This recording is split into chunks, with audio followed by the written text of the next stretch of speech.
Legend of Exorcism. Chapter 9, Newcomers. It's over. The Carp Yao said, it's your superior inside.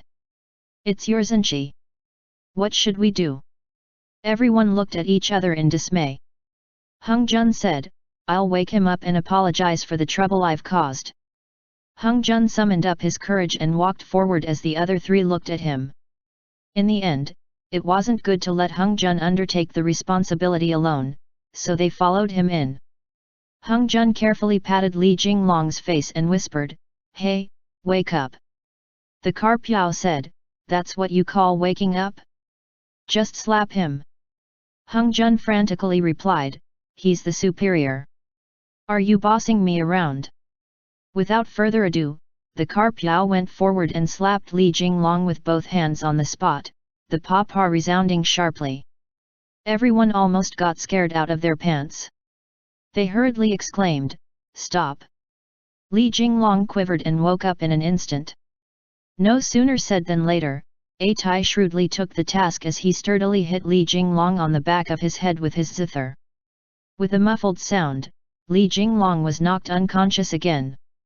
Zhao Zilong, please stop making any more trouble. Hung Jun was already about to cry. Chu Yangxi was suddenly struck by an idea and said, Why don't we lift him to the couch, loosen his tie first, and wait for them to wake up on their own? Everyone will pretend that this never happened. No matter what he asks, we'll all sing from the same hymn sheet that they fainted due to heat stroke. Good idea. Everyone said one after another. Hence, A Tai withdrew his hand from the strings. They untied Feng Chongqing and Li Jinglong and carried them towards the couch where they made the two lie down side by side. That will do. Chu Yangxi said. Brothers, let's go to the front courtyard and continue what we were supposed to do. Let's wait for them to wake up. When they come to, we shall face them with delight and ask, Zenchi, you're awake. If we refuse to admit anything, they also have no way to investigate. Isn't that logical? Everyone said good in unison. Thus, they turned around to walk out. As they took a step, Li Jinglong coldly said behind their backs, I heard everything. Everyone. Another wick of incense time passed. Li Jinglong's head was wrapped in bandages while Feng Chongqing was fine as they sat in the main hall. The remaining four knelt on the couch, all smiling awkwardly. Zenchi, Mo-Rijin conscientiously said, today was a misunderstanding. After all, you shouldn't have suddenly attacked without asking questions first. You hurt our little brother. How would I know? Li Jinglong bellowed in agitation. That guy made me lose my official position and become the laughingstock for the Chang'an people. Who's going to clear up my injustices now? Ah? Why? Hung Jun was hiding behind Mo-Rijin and Chu Yangxi and poked his head out as he asked. Mo-Rijin immediately pulled him back behind and blocked him. A Tai spoke, everyone is here to do their utmost part for the sake of peace in Chang'an. How can you be so angry to take it all out to a pure and innocent with the heart of a newborn just because of a misunderstanding? This beautiful young brother is innocent. That's enough. Li Jinglong nearly fainted in anger. I'll play you a tune, Lord Zenchi. A Tai smilingly said, may this singing voice dissolve your recalcitrant anger and may everything in the world take your zither back. Li Jinglong snarled. Everyone fell into silence. A Tai incoherently rambled about things that suddenly made the atmosphere eerie once again. Li Jinglong was filled with grief and indignation, which then all turned into nothingness. For a moment, he didn't know what should be done. Feng Chongqing suddenly stated, that is to say, there are indeed strange yaos in Chang'an. You. What kind of yao are you? Feng Chongqing pointed his trembling finger at the carp yao, who replied, are you blind? Don't you recognize a carp? But before the sentence could finish, Hung Jun immediately blocked his mouth. You, come out. Li Jinglong pointed to Hung Jun and said, don't hide behind them. I'll ask you 3 questions and I'll let the past be written off at one stroke. Hung Jun bowed as he stepped out from behind Mo Rijin and sat cross-legged in front of Li Jinglong. Did we fight hand-to-hand in that alley near Pingkong that night? Li Jinglong asked. Yes. Hung Jun replied. Li Jinglong looked towards Feng Chongqing, who only said nothing. Where did you take me after you knocked me out? Li Jinglong asked again. Hung Jun thought and gave a brief description of that night, then added, but to tell the truth, it wasn't me who knocked you out, it was you. Li Jinglong raised his hand to stop Hung Jun's speech and then turned to look at Feng Chongqing, who kept silent and nodded. Did I do anything to Sang Er? Li Jinglong asked once again. No. Hung Jun observed Li Jinglong's complexion, not knowing why he had asked these questions. This time, Li Jinglong turned his stance to Feng Chongqing's direction and continued, everyone outside said that I am. Feng Chongqing immediately interrupted, all four of you, get out. The four men hence withdrew as Mo Rijin turned around to close the door. Li Jinglong's anger came not only from one place as he continued, they say I'm the prodigal son of the Li family. I've depleted my family's wealth just to fulfill Lord Di's last wish. I served the great Tang. I served the dynasty. Only to suffer from this unredressed injustice. No one believed in me. Now, a strange Yao has appeared before you. Didn't you see? Saying that, Li Jinglong pointed to the carp Yao in the hall. The carp Yao opened and closed his mouth, his two legs half squatted on the ground as he stared at Li Jinglong and Feng Chongqing. The carp Yao. Feng Chongqing, why are you still here? You two, get out. The carp Yao was also driven out. The four men were waiting in the front hall. Hung Jun couldn't help but be apprehensive. Everyone began to discuss when the carp Yao ran towards them and said, they are quarreling. Hung Jun asked, what are they quarreling about? It should be the matter about wandering the brothels, Mo Rijin said. A Tai crept over. The other three also followed to eavesdrop. Only Li Jinglong's indignant voice could be heard in the room while Feng Chongqing was silent. The Longwu army soldiers were laughing at me today. Yang Qiuzhong even wrote an essay about my life experience. No one stood by me to defend against these accusations, what can I say? I've endured. People around the world have humiliated me in such a way that I have already seen all the supercilious looks along the way, but in my heart, I sneered at these groups of common people, all of whom were entirely and utterly stupid. And you? Now you found that you've blamed me wrongly. Is this going to end up with nothing definite again? I was wrong. With a long sigh, Feng Chongqing said, what would you like to do? Take that kid to Chancellor Yang to set the record straight. The hall fell into silence. Outside, the three men together looked at Hung Jun. Hung Jun vaguely guessed from the conversation between the two inside that the man was badly hurt. He felt like he was either in trouble or on his way to it, and he didn't know what to do at all. That's all, Li Jinglong coldly said. One of these days, you will all see. At this moment, the evening drum sounded. Li Jinglong once again spoke, you can go back. Feng Chongqing earnestly said, great man, why fear those worldly rumors? Jinglong, I've wronged you yesterday, but it wasn't me who. Li Jinglong pushed the door open. The four men outside immediately separated with a swish. A Tai sat in front of the flower bed under the parasol tree while stroking over the strings of his zither. Chu Yangxi looked up at the faded red paint pillars with his clasped hands behind his back. Mo Rijin began to lift the smashed window, and Hung Jun crouched by the well while poking the carp Yao's mouth with a twig. At the thumping of the evening drum, Li Jinglong stood in the courtyard, looking sideways at Feng Chongqing. Feng Chongqing came out propping on a walking stick, occasionally turning his head at the others as he passed by. If by any chance Chancellor Yang should come, you must hide the carp well. Feng Chongqing admonished. Otherwise, it will be given to His Majesty for the imperial consort to enjoy. He won't come, Li Jinglong coldly said. Even if it's a Yao, I will not give it to him as a plaything. Hung Jun and the Carp Yao gaped in astonishment. The Carp Yao couldn't help looking at Li Jinglong. With the sound of the evening drum, Feng Chongqing left. "Come in, all of you," Li Jinglong stated conspicuously, his tone imposing. When they entered the main hall, Li Jinglong first fetched the water to let them wash their hands one by one and rummaged through the drawer to find incense. "Who has fire folds?" Li Jinglong calmly asked. A Tai shook his finger. Shortly after, a plume of smoke rose from his ruby ring as flames ignited. Li Jinglong widened his eyes, a little astonished. A Tai smiled slightly and raised his eyebrow as if he had discovered some secret. Li Jinglong said nothing. He lit the sticks of incense on the flame and divided them among the 4 others.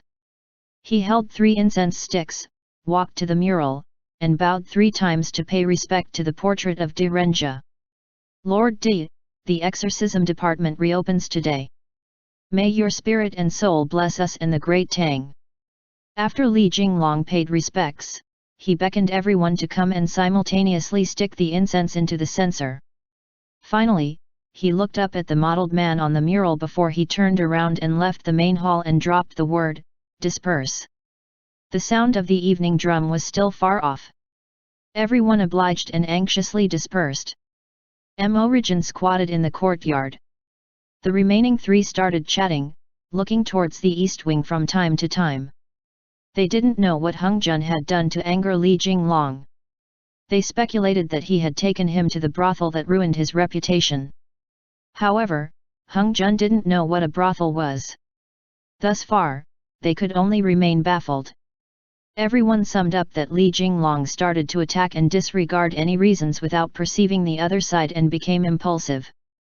However, the most important point was neither who offended whom nor Li Jinglong's temperament, rather. Everyone was depressed because Li Jinglong was an ordinary human. Supposedly, an exorcist who came to report for duty had more or less possessed abilities and was capable of absorbing yaos, but Li Jinglong was actually an ordinary human. "His sword is very powerful," Hung Jun said.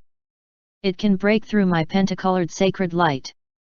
"No matter how powerful the sword is, it is merely a magical weapon," A Tai said.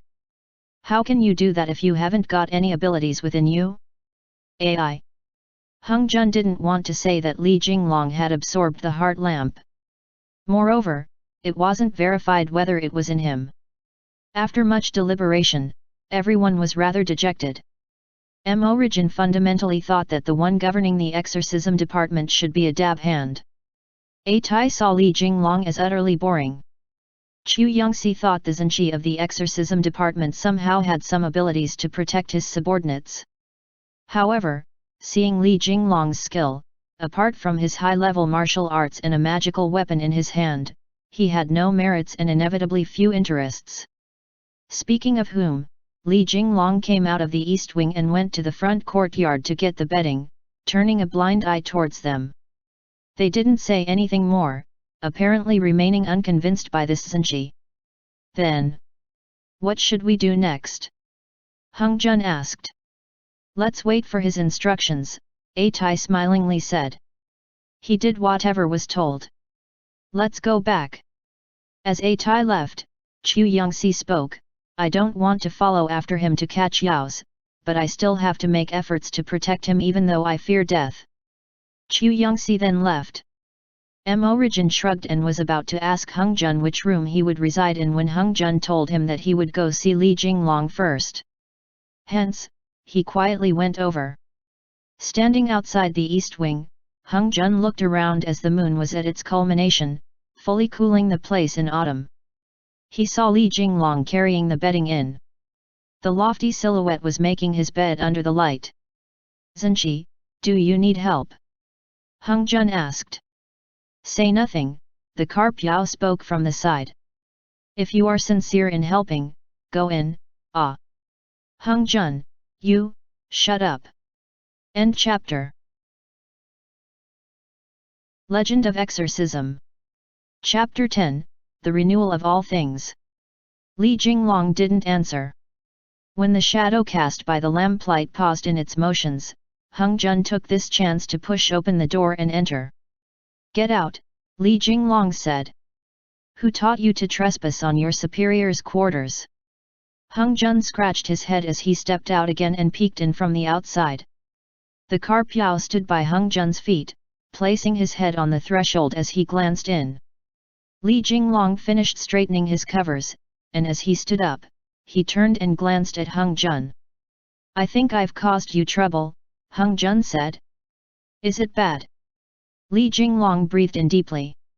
Hung Jun thought he was going to get mad again, so he quickly took a step back.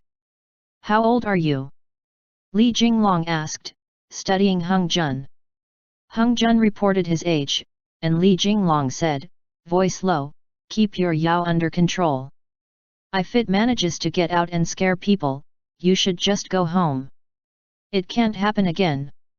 The Carpiao felt this was a boring conversation and ran off on his own. Hung Jun replied, "Don't send me home, please, I'll be careful. I can't go home anymore." Li Jinglong was startled. Hung Jun felt that there was nothing more to this conversation, so he turned around and went through the hallway to the western chamber. The interior of the room was filled with dust, and Hung Jun didn't have any bedding, so he had to make do for the night. He found a few planks that he put together, and then he saw that there was a sheepskin jacket on the planks. He figured that Mo Rijin had lent him that for the night, and, crumpling his dirty clothes up in a bundle as a pillow, he laid down and went to sleep. The morning of the next day, Li Jinglong stood in the courtyard. By his side were more than 10 porters loaded with packages of all sizes, and he said to them, "Put them in the courtyard." He then counted the money for their payment. Hung Jun was very curious and went up to take a look, only to see that the packages contained all kinds of things. There were materials to make bedding, some common lifestyle goods, pots and pans and kitchen utensils, the 4 treasures of the study and so on. Apparently, Li Jinglong had bought these and brought them back. "Wah!" Hung Jun exclaimed. "Is this for us to use?" "It's for sharing," Li Jinglong said expressionlessly. "The cost will be deducted from your salary." Then he continued onwards, taking large steps to the western chamber. He lifted his foot and kicked open the door to A Tai and Chu Yangxi's room, angrily shouting, "Get the hell out of there! Who said you could go visit the brothel at night instead of staying here and sleeping?"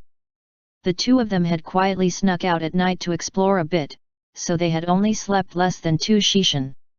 They hastily crawled out, looking like quite a sorry sight. Li Jinglong had everyone present help move the things into the rooms, then commanded that everyone gather as quickly as they could so that they could all pitch in to clean up the exorcism department. Li Jinglong didn't stop working all day long, but the 4 others and the fish would laze off once in a while. They goofed off in the courtyard, singing and playing the lute and making music, and messing about. The painters and plasterers were putting the finishing touches on painting the buildings and the pillars, but they also had to stop and wait for Li Jinglong to finish cleaning up the rooms. Finally, after 3 days, Li Jinglong finished his work, and the exorcism department looked like it was brand new. Within the front hall stood a gilded Akela statue, surrounded by snow-white walls and red pillars. The doors and windows had been repainted, and within the courtyard were little patches of moss. A low couch was placed in the main hall, and a tea set was placed upside down on the small table in front. In the front yard, under the light of the autumn sun, the leaves of the fern leaf bamboo whispered as they moved with the breeze. A little path paved with pebbles led to the front hall of the backyard, and within the pond were several red fish swimming about. To the side of the pond stood a wooden plaque with the 3 characters Zhao Zilong written on it. This was evidently the Carpiao's residence. Under the eaves of the cloister, the wind chimes gently tinkled, letting out a crisp, clear chime. Within the courtyard, a 70-plus-year-old parasol tree bathed in the sunlight, while the glazed tiles shed sparkling flecks of light on their surroundings. The eastern chamber contained Li Jinglong's bedroom, along with the library, armory, and the medical supplies storage. Within the library, there were 10-plus shelves stacked with books, along with the case records from De Renge's time. The floors had been scrubbed clean, so Hung Jun ran barefoot down the corridors. Each of their rooms had been installed with floor-to-ceiling sliding wooden doors for better lighting. Every room had also been suitably arranged by their new owners. In EXORCISM's room, a tiger pelt was laid out on the floor in front of the table, and he had also hung up a bow he got from the Western market. Several exotic rugs were scattered about Tai's room, and everything was made of white jade and glazed glass, which made it a luxurious sight to behold. Chu Yangxi's room was decorated with the painting, strolling about in spring, and the tea set, vases, and other objects were Qianfeng emerald in color, all from the famous Yu Kill. Only Hung Jun's room had a raised floor bed against one wall, and the four walls were empty of decor. Li Jinglong picked out 3 pieces of calligraphy and paintings and threw them to Hung Jun, letting him hang them on his own. One was Zhang Sun's cursive calligraphy, another was Zhang Senjiao's 100 Birds, and the last one was Li Sixun's Jinbai landscape. Hung Jun wasn't versed in identifying goods, and he didn't even recognize the seal on them, so he just casually hung them wherever. Looking at that 100 Birds painting, he was reminded of his days spent in the Yaojin Palace, and he couldn't help but feel nostalgic. The exorcism department had already been completely refurbished, and within the many departments in Chang'an, it would not be an exaggeration to call it the most elegant of them all. When the capital of the Divine Land had been moved from Luoyang to Chang'an, De Renja's disciple, Luo Jintung, had bought Yuan Kai's childhood home, which was the house at this address. It had both excellent lighting and water, and today, with Li Jinglong's refurbishments, it became the group's new home. It's done. Li Jinglong wiped his sweat and cracked open a tea ball in the main hall. The group saw him in a different light after these few days. At first, EXORCISM, Tai, and Chu Yangxi did not accept him, but they never thought that Li Jinglong would firmly stick to his own tasks and let them go off on their own. In the end, he had even single-handedly cleaned up their rooms as well. Let me. Chu Yangxi reached for the tea ball, and Li Jinglong let him. Soon, the copper teapot was filled with hot water, and under the white autumn sky, they sat in the main hall, drinking tea. Originally I had thought, Li Jinglong kept that same cold and calm expression on his face as he quietly spoke, that for the first step in reinstating the exorcism department, everyone could take this opportunity to repair the place and work together to become a little closer. Hung Jun turned his head and looked left and right, and he saw that EXORCISM's, Chu Yangxi's and Tai's expressions had all become a little stiff. Hung Jun. Although since it looks like everyone is a dragon and phoenix among ordinary people, you all seem to have become great friends. Li Jinglong lightly continued, Jinglong is just an ordinary person. It seems like in the coming days, I'll be a burden on you all, I apologize in advance. When Li Jinglong put it like that, everyone felt extremely awkward. Other than Hung Jun, the 3 others did indeed look down on this common person. Li Jinglong was also fully aware that the subordinates under his command looked down on their superior, but because he was given the same treatment wherever he went, he was already long since used to it. Now, hand over the letters in your hand, Li Jinglong said. Today, you all will be formally registered, and tomorrow, I'll give Chancellor Yang a report. Zhenji, did you send us the letters? EXORCISM said. Li Jinglong shook his head and said, no, I also wanted to ask about that. Who sent you all this letter? That was bizarre, since Li Jinglong had no reason to lie to them. They discussed the matter for a bit and concluded that there must have been someone out there who wanted to revive the Great Tang Exorcism Department, so they had picked this time to send the 4 of them to Chang'an. But if things were like this, what was the explanation for Li Jinglong coming to join them? Could it be just a fated coincidence? Hung Jun was the first to hand his letter to Li Jinglong. Kong Hung Jun, Li Jinglong asked, where do you live, and who are your parents? The Carpiao peeked his head in from outside the hall as Hung Jun began to tell their cover story. He told Li Jinglong that his adoptive father was a cultivator who lived on Mt Tahang, and he had been sent to Chang'an to gain some experience of the outside world. As for Zhao Zilong, that was a carp he had taken in and raised. It was definitely not a spy sent by the Yao tribe. Li Jinglong didn't inquire further, he just sat there and listened. Hung Jun kept feeling that his lies had a lot of gaping holes in them, but Li Jinglong kept believing him wholeheartedly. Next was Mo-Rijin.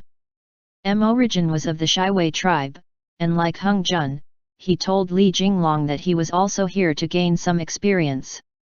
Hung Jun felt that Mo-Rijin had hidden a lot as well, but Li Jinglong also didn't ask, he simply lifted his brush and noted down Mo-Rijin's name. A Tai was a noble of the Tocharian tribe, and he had come to study the culture of the Great Tang dynasty. Chu Yangxi's family was located in Hangzhou, and though his ancestors were historically scholars, he had obeyed his grandfather's wish, and had come to the exorcism department to gain some guts. The ones that followed after were simpler and simpler, and with just a few lines they casually glossed over their backgrounds. By the time Li Jinglong finished recording the information, Chu Yangxi had finished steeping the tea. He poured it out for the group, and including the carp Yao, all of them cupped their hands around the bowls of tea. In the future, make sure you wipe your feet before you come in, don't leave puddles all over the floor. Li Jinglong admonished the carp Yao. Looks like there aren't any new people coming, Li Jinglong continued. The group just quietly watched Li Jinglong, they all guessed that he had something else to say. Li Jinglong took a sip of tea, and, without looking at the four people in front of him, contemplatively mused, I don't know who summoned all of you here, but I believe that despite Duke Di's death, his ideals and spirit still protect and support my Great Tang dynasty. Being gathered here with everyone is no coincidence, but rather a fated encounter. After saying that, Li Jinglong lifted his head and looked at the mural of Direnja on the eastern wall behind their backs. His eyes were filled with a complicated emotion, and the four of them each turned their heads around, looking at the likeness of Direnja. So what you're saying is that Duke Di hid 4 letters, and so many years after his death, they were sent out. Mo-Rijin said. They summoned us here to revive the Great Tang exorcism department. How could this be? The group wore similar expressions of you think I'm an idiot, sizing up Li Jinglong sitting in front of them. This is too impossible, Hung Jun said, dazed. The most unreasonable thing should be that fish that has grown limbs, and even has hairs on his legs. Li Jinglong turned his head, and without changing his expression he glanced at the carp Yao. The carp Yao. True. Hung Jun had quickly accepted this turn of events and nodded, saying. Compared to that, sending a letter after death is something that is more understandable. The rest of the group put their hands to their foreheads as they looked at each other. Since Li Jinglong had pointed it out, they didn't bother digging further. You're the superior, as long as you're all right with it, then that's all we need. Tomorrow, this official will go get uniforms and passes made for you all, Li Jinglong lightly said. I'll leave the matter of the drawing of the salary to all of you. There is still one more day for you to decide, but as soon as your name has been officially registered, you will have become officials of the court, and no matter if you're Hu or Han, you will have to fulfill the same duties. Hung Jun originally had been sent on a mission, and he kept thinking about when he would go find the person from the Chen family and his own throwing knife. As he heard the statement, he nodded, and suddenly he saw Li Jinglong arching his brow and shooting a look at Hung Jun, as if he was waiting for Hung Jun to make a declaration. I will stay. Hung Jun had a lot of personal matters to settle still, and so he nodded his head. Mo-Rijin answered, stay. A Tai, stay. Chu Yangxi said, stay, but what exactly are we supposed to do within the exorcism department? Zhenqi, you've got to give us some duties. There will be work to do, Li Jinglong said. Chancellor Yang has decreed that any and all cases that the 6 armies and the judiciary department can't handle, and any cases where Yao Mo Guigui are potentially involved in the case, are all to be given to the exorcism department. Originally, I thought that before there were any cases, you could all go wander around the city of Chang'an, but now that you've spoken, you all won't be disappointed. We'll start work in the afternoon. After he finished speaking, he finished off his tea and stood up. Hung Jun immediately said, "Zhenqi, could everyone help me with something?" "No," Li Jinglong replied. "Everyone? I know you want to go find the Yaogui from that night," Li Jinglong said, "but today, I don't yet know all of your abilities, since we have never worked together before. If we were hastily dispatched right now, without an understanding of how to work together, our troubles would only increase, so I will have you stay here for a while before I can let you go off to resolve your own problems." Hung Jun felt frustrated, but he saw the logic in Li Jinglong's words, so he could only nod his head. Li Jinglong stood up and left the seat, and the group dispersed, as today's matters were considered concluded. He walked out of the hall, but when he entered the eastern chamber, it was as if he had suddenly put down a heavy burden. He slumped against a pillar, breathing heavily, as if he had lingering fears in his heart. Thinking about how this bunch of awe-inspiring exorcists had been so easily commanded by himself, he couldn't resist making a fist of glee, and the corner of his mouth revealed the hint of a smile. Just as he lifted his head, he suddenly saw Hung Jun standing ahead, watching him with a face filled with suspicion. "Zhenqi, what were you doing just now?" Hung Jun tentatively asked. Li Jinglong immediately coughed and sternly said, "What is it now? Can you do me a favor?" Hung Jun watched Li Jinglong and said, "I want to find." "I said, you can't." Li Jinglong said, displeased. "Not a Yaogui," Hung Jun immediately responded. "You're familiar with Chang'an. All you have to do is tell me where Chen Xiang lives, I'll go on my own." His exorcist buddies were not familiar with Chang'an, and there was no point in asking them about the location of Chen Xiang's family. If he wanted to search door to door, Chang'an had 6 million residents, there was no way he would find them. But now that Li Jinglong had arrived, he was Hung Jun's savior. "Let me ask you a question." Li Jinglong sized up Hung Jun, and suddenly said, "You are a cultivator. Do you know of any spells that will help someone forget some events?" "Spells?" When Hung Jun had been so suddenly questioned, he was taken aback, and as he racked his brains, he replied, "I don't know any spells, but there is a kind of flower." In his childhood, Hung Jun liked to run wild on Mt.